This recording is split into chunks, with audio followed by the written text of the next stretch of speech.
Nyawang motor putih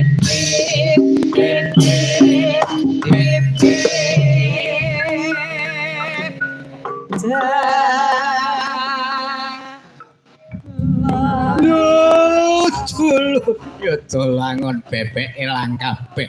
Aku metu jedidit nyunake melu berkah marang para keluarga ing desa Kebon Manis.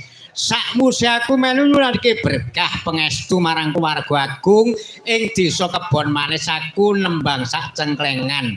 Tembange nek cara mbiyen cara kuno ki darani campur sari kanggo gamelan ya ngene iki.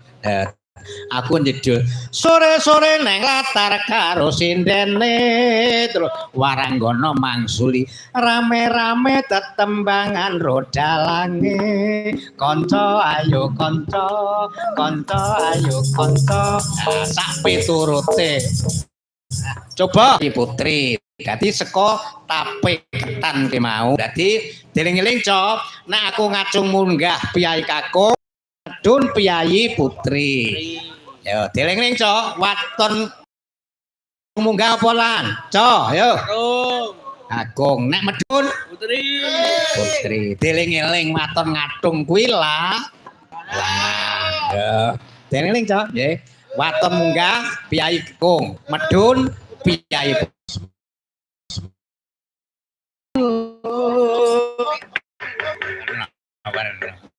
Ojo ngajari balong rokone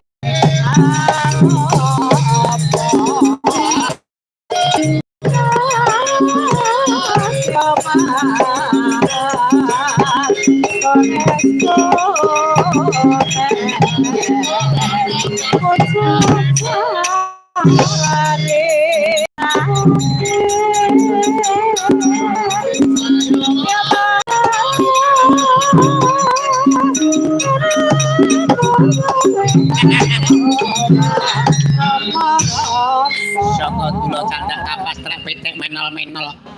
Petruk metu jedidit nyuwun diparingi. Kula tak nyuwun diparingi nggih, Mbak. Nyuwun pareng to, Mbak. Mbak Ayu nyuwun pareng to. Wah. Truk apa? Kowe nyuwun diparingi aku mandang aku nyuwun kok meneng ae. Apa sing ngapake-ngapake ora bisa. Kula nyuwun pareng to, Mbak. Nyuwun sewu. Pareng neng nong tenan to.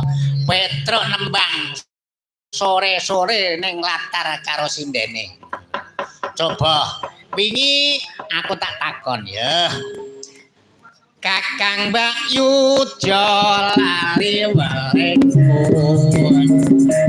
rumahku apa luka susu semuanya awet dan masuk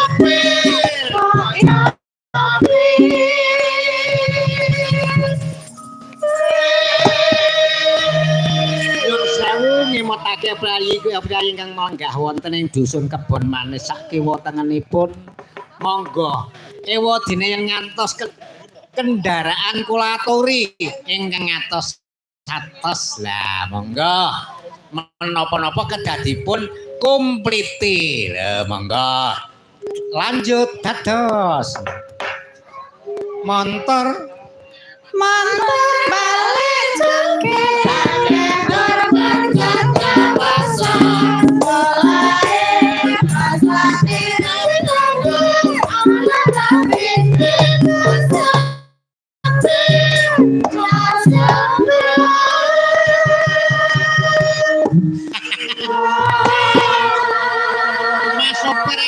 kendaraan apa wae aja nganti padha sembrono. Jalaran nek sembrono kuwi